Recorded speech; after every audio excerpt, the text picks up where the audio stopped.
Well, here's another journalist who doesn't work for CNN, who's actually in Venezuela right now, and he was on RT, and this is his report. Listen to what. So it sounds like people are breaking in the zoos, eating animals. It sounds like just like unbelievable pandemonium down there. Well, this guy, let's listen to what, here he is. Let's listen to what he actually says is happening. Well, right now, Juan Guaidó is speaking in the east of the city among supporters, once again calling on the military to overthrow Maduro, as well as making other announcements.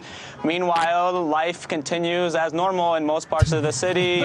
Businesses are open, people are buying things, people are going about their business without any real interruptions, although, as if nothing had happened the past 3 days, despite the violence that we've seen the past few nights.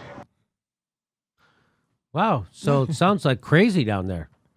Yeah, it's totally nuts, right? Totally nuts. Yeah. So that's a different perspective you're not hearing on MSNBC or CNN. Yeah, and or people, in the New York Times or the Washington Post. And Go people ahead. tell me all the time, they're like, well, what should we do? Like we see millions of people marching in the streets. It's like showing the Women's March. Right. And then saying, okay, so Nancy Pelosi is going to be president and China is going to come with their military and you guys support that, right? Because look at these people, they're protesting. So we got to do something. I mean, it's comical. How can we not learn from what we've done a million times? Well, it's amazing. I can see the government and the people who want to do coups because they're disingenuous. Right. But regular people are so easily fucking fooled every fucking time. Look what he just said about Libya. Then we went and did Syria. Now we're going to do fucking Venezuela. What the fuck? Every fucking time. It's not even a new story. It's in the same, like the next sentence, they don't even hear their sentence, like, Russia interfered with our election, so we better go interfere with Venezuela. They don't even understand. How, you just said it. Yeah, but this is different. How? Right. Russia did it with what? That $4,700 in ads they bought on Google? Is that their, Those dildo ads. The dildo, well, that's why I switched. That's why I switched. I switched, too. I was going to go Hillary, and then I saw that Trump dildo, I was like, yeah. So here's a little more from our friend down in Venezuela. Well, Juan Guaidó was speaking to an opposition march in the east of the city, in the middle-class eastern part of the city, when he made this self-swore himself in as president of Venezuela. Of course, the reaction... It's pretty ballsy. Only the CIA has that kind of stones. Yeah. Hey, guess what? I'm the new president. Thank you so much. I am. It's just unreal. I'm president now. Who said? I did. I did. Gee, they say Alex Jones is crazy. I'm the president now. What? Don't worry about it. Who said? Mike Pompeo. Right. Among his supporters was jubilant and enthusiastic, though they're, among the 6 million people who voted for President Nicolas Maduro, evidently there's, a sense of rejection and confusion of how this previously unknown figure who was just elected by the National Assembly on the 5th of January and was unknown to the country beforehand, who won 97,000 votes in 2015, but has not otherwise won an election, is now the president of the country. And, these people, the Chavistas, this large block of the population obviously rejects Guaidó and his pronouncement. It's important to note that after his announcement, Guaidó literally disappeared and was not seen in public until today when he's giving his press conference. Wow. Oh, my God. I love it. It's like watching Goodfellas. You know what I mean? Like, hey, you insulted him a little bit, and then the guy disappeared, went on a trip. You're just blowing lines. I'm not like digging a the hole. mansion. And it's like as if all of a sudden,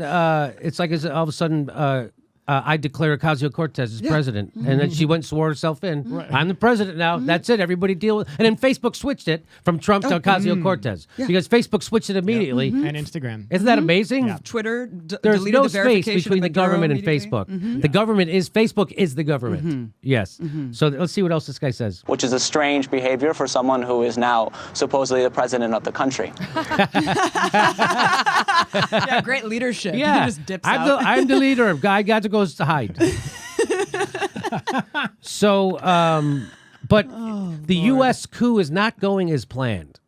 It's not going as planned down there, right? So he's going to tell us. It's really important to note that things are not going to plan as Washington had foresaw it. Really, this coup, as we're seeing in progress, has hit roadblocks. I mean, as is indicated by the fact that you did not have the massive the unanimous international response they were going for. You have countries like Mexico and Uruguay calling to mediate. You have the and most importantly, the armed forces, despite how many times Juan Guaidó calls on them them to overthrow Maduro remain with the constitutionally elected president. And that is a key factor in maintaining this government. So the fact that Juan Guaidó, that Mike Pompeo backtracked on his initial refusal to withdraw U.S. diplomatic personnel and are now withdrawing some of them, that's a huge change in U.S. policy. And clearly there is chaos in Washington with regard to what is the next move, on the ground, because they clearly are unable to unseat Maduro, at this time. Nicolas.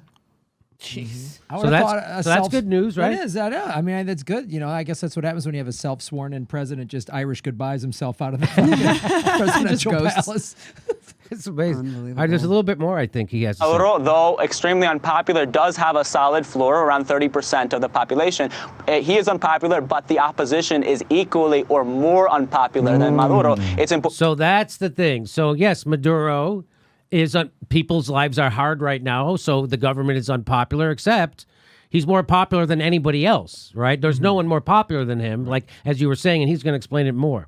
A data analysis, which is an opposition-aligned pollster, released a poll in October, which showed that the National Assembly, who is now headed by Juan Guaidó, has a 70% disapproval rating. Opposition parties have disapproval ratings of up to 80%. So the majority of the Venezuelan public may reject Maduro, but they equally represent a largely ineffectual U.S.-backed opposition leadership, which they not only perceive as incapable of really bringing about real change, but not actually having their interests at heart, given that most of these leaders are, as Juan Guaidó, educated in elite universities. Juan Guaidó was at George Washington University. He also studied at the neoliberal IESA think tank, with the home of Venezuela's Chicago boys. That these people they have not been to the barrios. They're not in touch with people's ordinary problems. And that's why this same poll showed that 86% of Venezuelans say that the number one issue is either the economy or social issues like crime, access to social services. So the issue is not necessarily overthrowing the government, because they don't view that as resolving those issues. Though definitely there is immense discontent and dissatisfaction with the leadership of Nicolas Maduro. So that's a little different, huh? I mean, that's the other side of the story is, the people who want to overthrow him even more unpopular than he is. Yep. And go ahead. Yeah, and he mentioned that the opposition politicians, they're not in touch with working and poor people in Venezuela, which is most of the country, right? And that's also who we are never allowed to hear in corporate media. You only hear the voices of these elite people who went to school in the United States, or people that are kind of like the PR interviews, but you never hear from working class Venezuelans who support the government. You're only allowed to hear one side. And more than that is that day that the coup was declared, right? All the mass media in the United States, all the U.S. media showed this massive opposition demonstration where this guy took his oath of office. None of them showed that the exact same day, not far from there was a pro-government demonstration that was literally the exact same size. Like they were like the same size, these two demonstrations. They deliberately don't show you the one and the voices of the people the other one, because there's like a motive there. You only do that if you have like a deliberate plan for this, to be like the media being an arm of the Pentagon, to say Pentagon's like, we're going ahead with this coup, get to work showing our rationale for the coup. I have to say, I'm sorry to interrupt, but I have to say, after listening to this conversation, I think like what I'm walking away with is that we should invade Venezuela. Yes. Okay. Yes. You get it. Guaido sent a formal letter to Washington demanding immediate humanitarian aid to help his government, and asked for a ship to come help with humanitarian aid. What kind of humanitarian ships does the U.S. have? It's only Navy vessels that are the only ships that we can send full of humanitarian aid. So he's officially requesting military support. So the invasion is on the table, and Trump has been very clear that it is on the table. Well, Trump has wanted to invade for quite a while, and he like right when this came up, according to reports that I read, he was like, "Why don't we just invade?" And they're like, "You have to get create unrest in the country. There's a process to this, Trump. First, you have to get Saudi Arabia to cut the oil. Then you have to put sanctions on. Then you have to fuck stuff up. Then you have to get a puppet of us who went to college here, who's probably connected with Thor Helgeson somehow." And then that's how it takes a little bit longer. But your instinct is right. That's what they're telling Donald Trump. And Your then- instinct is right. We're going to overthrow him for sure. Right. And then send one of those humanitarian aid aircraft carriers down right off the shore. Right. Get a little no-fly zone going There you on. go. Just But one last comment is that the U.S. has been paying tens of millions of dollars to the opposition since the election of Hugo Chavez in 1999. And we have to understand where that money has been going. It's been going to training and fomenting the opposition, right? These kind of Guarimba, the more violent fascistic wing of the opposition protests that we were in the middle of, who actually just killed and burned the body of another pro-government protester just yesterday, which is really horrifying. But we have to also kind of question what we're seeing online, because a lot of Venezuelans who are present in America, we know what kind of Venezuelans and Cuban exiles live in Miami. So the Venezuelans who are in America and the Venezuelans who are very prominent on like social media do not represent the Venezuelans who we are talking about, which, you know, are more poor working class. Again, when's the last time you saw an Afro-Venezuelan being interviewed? And some of these, you know, regions that we went to, it was all Afro-Venezuelans, which was pretty shocking because I literally only saw white Venezuelans before. Right. So there is a very visceral class dynamic to this. And we just have to kind of question what we're seeing because, again, where does that money go? A lot of it's going to correct the record online. Oh. And we don't know what's real and what's not when we see kind of, I'm Venezuelan, I live this every day, I'm eating rats. It's like, I don't. I know. I'm always suspicious of those people. So there's a little bit more from this gentleman. From the basis of Chavismo, both those who continue to support Nicolas Maduro, but those who historically voted for Hugo Chavez, which is the majority of the population, this majority of the population, that 60%, according to data analysis pollster, who opposes U.S. sanctions, they don't view kindly upon the United States coming in, especially an extremely unpopular figure himself, Donald Trump, who has spoken nothing but terrible things about Latin American countries and their peoples, to come and appoint a president. You know, obviously that is very poorly viewed here in Venezuela. The question is, you know, Juan Guaidó, if I were Juan Guaidó right now and I wanted to be president of Venezuela, I would go to the barrio. Instead of hiding for 2 days, not being seen, I would be in the barrios, talking to people, making myself seen, and talking to people about their ordinary problems. He is not doing that. He clearly is just getting his marching orders from Washington. So Guaidó is not visible right now. Let's go.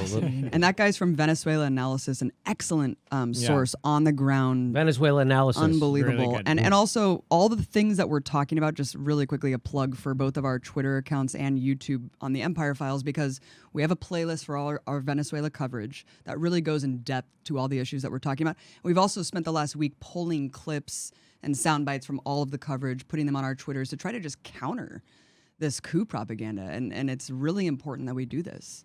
I agree. So check it out.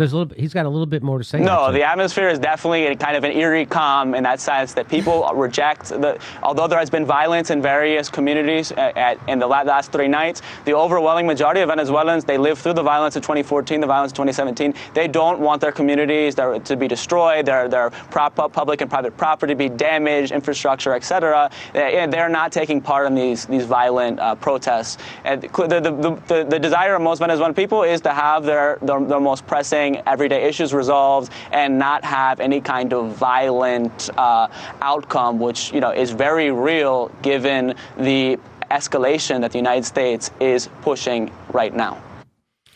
Okay, so again, the violence coming from the United States. Isn't this amazing?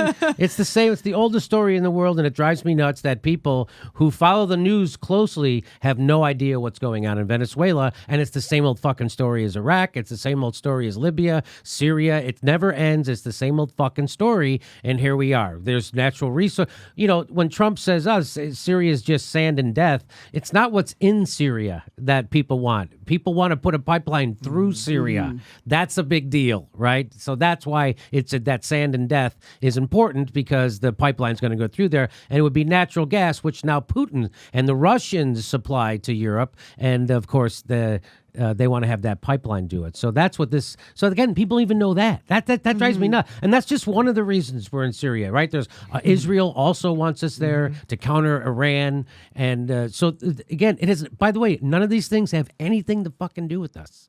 We shouldn't be there. None of those reasons. Well, they have something to do with our corporate interests. So that's what it is. That's what it is. Yeah, Yeah, our of course. corporations, just like, I mean, in Central and South America, there's a history of us going down there and getting their land for agriculture and all this. It's unreal. We're a corporation with an army. That's what we are. Oh God, I had a question I wanted to ask. I'm sorry. Go ahead. Did I cut you off? No, man. Well, I will say about the violence, I mean, because he did mention in this clip that there is violent clashes in some areas, right?